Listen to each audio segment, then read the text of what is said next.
Hey guys, welcome to this video lecture series on the subject of polymer science and technology. I'm Harsh Panchal, Assistant Professor in Chemical Engineering Department of LJ Institute of Engineering and Technology. In previous video, we have just started the ionic polymerization and we have seen how this ionic polymerization works. Well, if you have missed that video, you can find it in the I button over here. Now, in this video, we are going to discuss what are the three steps of this ionic polymerization. Well, but before discussing that, let's just brush up our knowledge about this ionic polymerization with the example of this carbonium ion. Well, we have seen that this particular carbonium ion, here you can see that on the screen, has connected with this CH3 group and there is one more X group. This X can be anything from all the functional groups, such as it can be halogen group, that is chlorine. So now when this carbonium ion, particularly this, is in contact with this monomer, it will create one ionic polymer like this. You can see here. So now what happened here is that this positive ion, positive charge on this ion is now shifted from this carbon here to the last carbon of this polymer chain. Here you can see that. So this is what do we mean by the initiation step in ionic polymerization that we have seen in the previous lecture. So now let's understand what are these three steps and how they actually occur in this ionic polymerization. These three steps are nothing but same as in the free radical. The first one is the initiation step, then it is followed by propagation step, and lastly we will have termination step. But the main difference between this free radical polymerization and this ionic polymerization is that in the free radical polymerization we were used to this free electron kind of substance that we call as the free radical.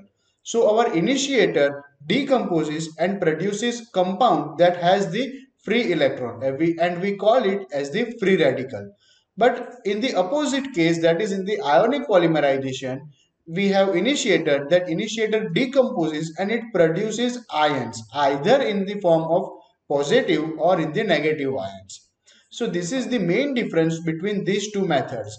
In a free radical method, we are used to produce free radicals, while in the case of ionic polymerization, we are used to produce positive or negative ions. So here in this first step of initiation in ionic polymerization, you can see that catalyst, or I say special type of the catalyst, which is nothing but this generally strong Lewis acid such as BF3 are in the presence of water. So they produces compound like this.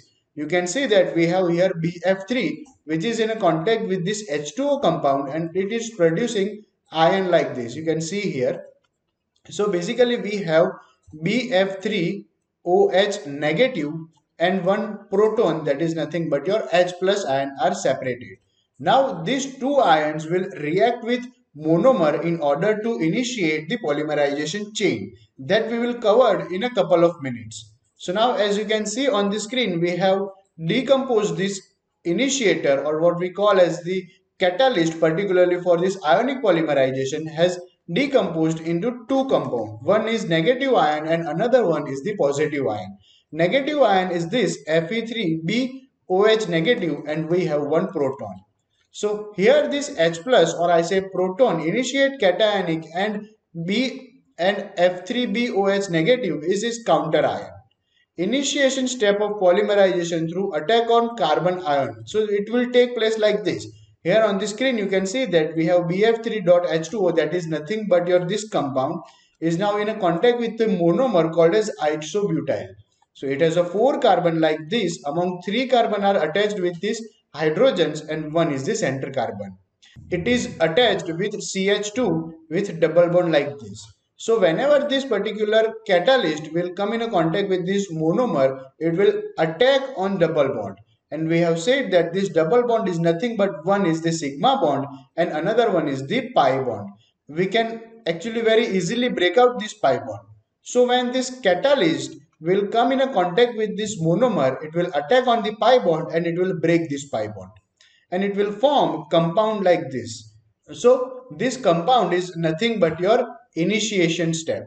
In this particular step, now you can see that this negative ion which was here, you can see that which was in the F3BOH negative is now shifted to this last carbon as this. You can see that this carbon has a one proton, or I should say the positive charge, because its one bond, that is pi bond, is now broken up, and this entire ion is now attached with this carbon atom here. Now you can see that this carbon has a 4 valency and all are satisfied. Here you can see that 1, 2, 3, and with the fourth bond it has this positive charge, so that it can again linked with one more monomer in order to initiate the polymerization chain or polymerization reaction, so that we can have long chain of the polymer. So this is what all about the initiation step in the ionic polymerization. Now we all know that after initiation step, propagation steps come in the picture. So now let's move to propagation step and how it actually take place in this ionic polymerization. In free radical form, we were having free radical which was having free electron, so that this electron was again paired up with another monomer, and it was linking with another monomer and producing long chain of the polymer. But now in the case of ionic polymerization, we will have this positive or negative charge ion that will again used to for connecting or joining these two monomer. Now you can see on the screen that after initiation step, propagation reaction involve further adding up of the monomer unit and simultaneously transfer of charge to the newer added monomer unit. So two things will take place at the simultaneously. Let me just take an example so that I can explain you this thing in a better way. In a propagation step, what will happen is next monomer will added up continuously, and simultaneously this charge on the carbon atom will shifted to the last newly added carbon like this. You can see here in this image that this is the same compound that we have formed in the initiation step. So now this compound will come in a contact with another monomer like this. We have same monomer named as isobutyl. It will come in a contact with this monomer. It will directly attack on this double bond, or specifically pi bond like this. And when it will attack on this pi bond, it will form compound which look like this. Now you can see that this is the same carbon, but now its ion which was having positive ion here is now shifted to the last carbon like this. So here you can see that ion is now shifted to the last carbon of the chain. So in a similar manner, when new monomer will come in a contact with this particular compound, it will again transfer its charge to the last component and it will expand its structure. So we will ultimately have long chain of the polymer. So this is how propagation step works in the ionic polymerization process. Now you can see that as more and more monomer units are added up to the chain, this chain is continue to grow and it will build up a long chain of the polymer. Now we all know that after this propagation step, next step come in a picture is the termination step, in which we try to kill this progress of the polymerization process and we try to arrest all the reactions. So let's just discuss what do we mean by termination step and how it actually take place in this ionic polymerization. Well, in the free radical polymerization, we were used to connecting two long chain of the polymer with each other so that they can satisfy their electron needs. But now what we can do in this ionic polymerization?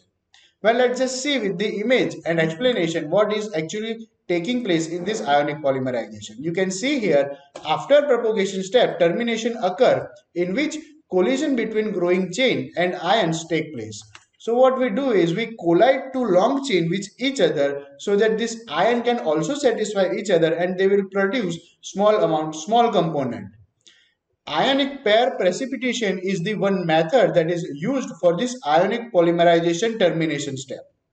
In, a, in, in this method, one proton is donated to the counter ion which result in the formation of double bond at the end of growing chain. So now what will happen is we will have one proton. That proton will be donated by one long chain, and at the end of this chain, because of this donation, that particular carbon or last carbon will make double bond with its nearby hydrogen. Like here you can see that in this image This is the long growing chain. At the end of this chain, we have carbon ion which is attached with this catalyst that we are knowing as the ion, and which is having one proton, and there is F3BOH negative. So now this last element or the last carbon will donate its hydrogen so that it will again will available for one more bond, and it will directly make double bond with the nearby hydrogen, as you can see here in this image. Now this last carbon is connected with this CH group with the double bond. Here you can see that. Let me just take a pen so that I can explain you in better way. This is the double bond which we are discussing here, right? So this is the double bond which is made by donating one proton. Now what actually happened with this F3BOH and one proton that is liberated or that is donated by this long chain? Well, again, they will be joined together and we will have again that catalyst that we have used in the initiation step. You can see here we are getting byproduct that is nothing but your catalyst that we have used in the initiation step. So we can say that in the termination step, we are not only killing this polymerization reaction, not only stopping this polymerization reaction, but we are regenerating catalyst that we have used in the first step. So this termination step is actually very important step for this entire ionic polymerization process. So this termination step is actually performed at the end of this polymerization process. When we feel that we have achieved enough of the conversion, or we can say that we have achieved equilibrium conversion of the monomer, or we have achieved the desired yield of the monomer, then we add some special type of the inhibitor that we have understood in the previous lecture into this polymerization reaction, and we stop this growth of polymerization with this special type of the inhibitors which actually kill these ions and stop this polymerization process to further proceed. So this is what all about this ionic polymerization. This is again very important question for the GTU exam. Now let's just quickly revise what we have understood in this ionic polymerization process. Well, as all the polymerization process has three steps as initiation, propagation and termination, so this ionic polymerization also have this. In the initiation process, the special type of catalyst that we have used, such as strong Lewis acid, are used with H2O so that they can produce a positive and a negative ion that can act as the linkage between two monomers. So when one monomer will come in a contact with such type of catalyst which has positive and negative ion, it will produces one initiator. Then after initiation step, propagation steps come in a picture in which the initiated monomer is now again comes in a contact with another monomer so that they will combine together and produce one chain. So in this propagation step, two things are taking place at the same time. One is the continuous growth of the chain, in which chain is continuously growing by adding more and more monomers. Simultaneously, it also transfers the positive and negative ion from one carbon to the last carbon, or we can say that newly added carbon.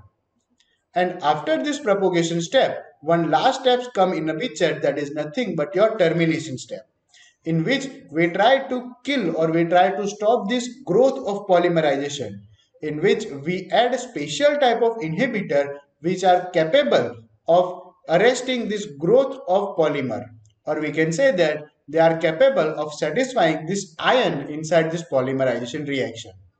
This termination step usually take place at the end of polymerization process, where we have achieved desired yield of the polymer. So this was all about ionic polymerization process. Now in the next video we will understand what we mean by coordination polymerization. Well, we have said that this step polymerization is having three types. First one is the free radical that we have discussed already in the videos. If you have missed that video, you can find them in the description box. Then secondly, we have discussed today, that is ionic polymerization. And in the next step or in the next video, we will be discussing about this coordination polymerization. Then we will move to the condensation polymerization. Till then, keep watching, keep learning. Thank you.